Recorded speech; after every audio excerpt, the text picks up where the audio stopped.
I found my wife's diary last Tuesday. I wasn't snooping. It fell behind the nightstand when I was looking for my phone charger. A leather-bound book I'd never seen before, worn at the edges like it had been held 1,000 times. I should have put it back. I knew that, even as I opened it.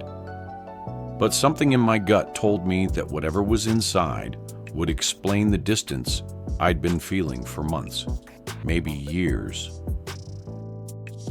His name was Marcus.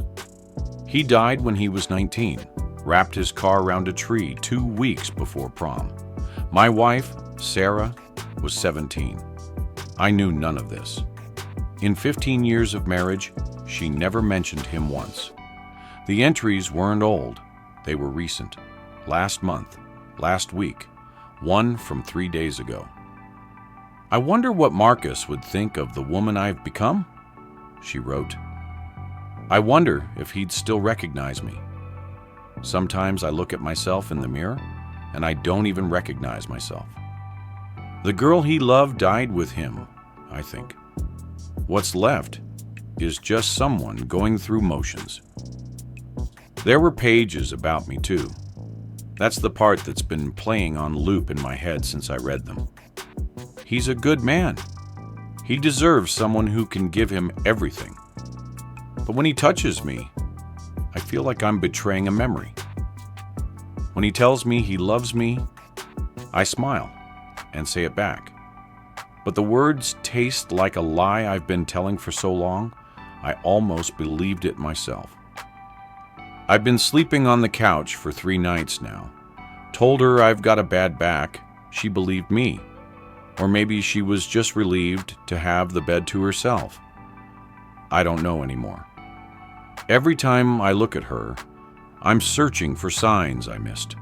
The way she zones out during dinner. How she never quite relaxes into my embrace. That faraway look in her eyes when she thinks I'm not watching. The worst part isn't that she doesn't love me.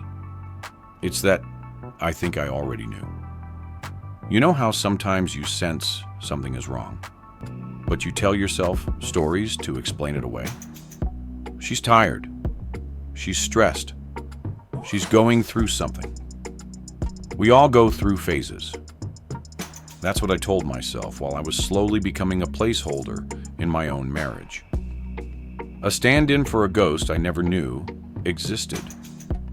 Last night, she asked me what was wrong.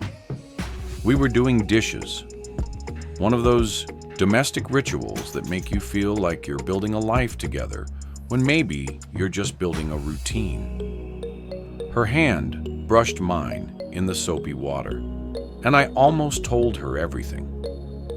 Almost said, I know about Marcus. I know you're still in love with him. I know I'm not enough, and I never will be.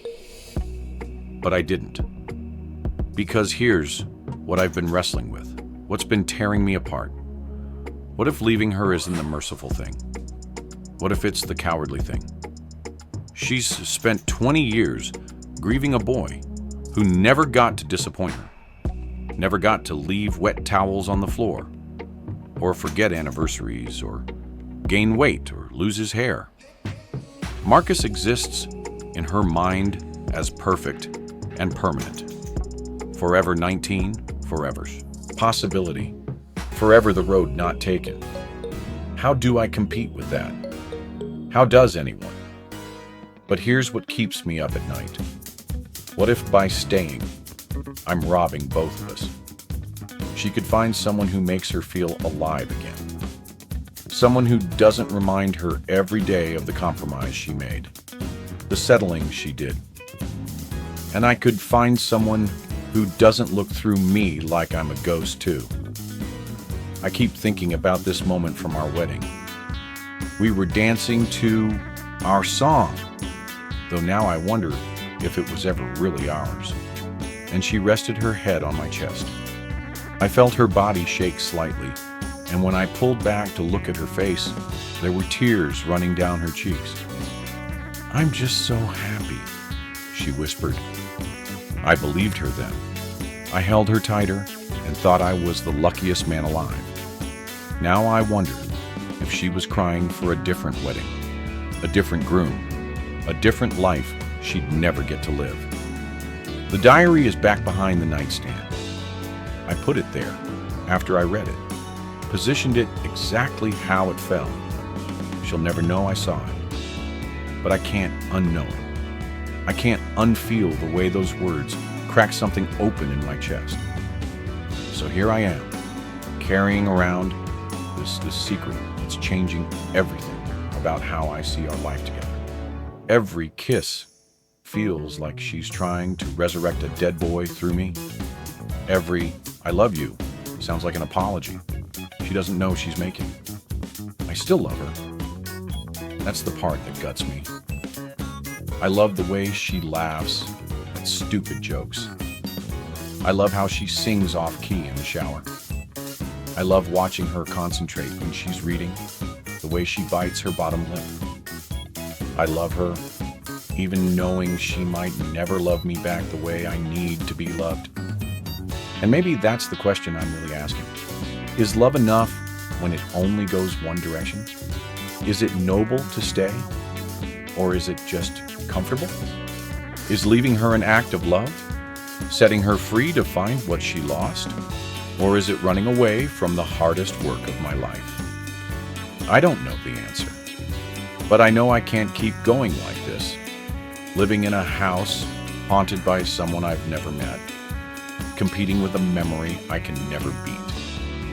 If you've ever felt like a backup plan in your own relationship, like you're standing in for someone else's idea of love, tell me, how did you find your way back? Or did you walk away? Because right now, I can't see a third option, and the weight of this decision is crushing me. Every day I don't say something is another day we both stay trapped. Her in a past she can't let go of. Me in a present that isn't really mine. And I don't know which of us is worse off.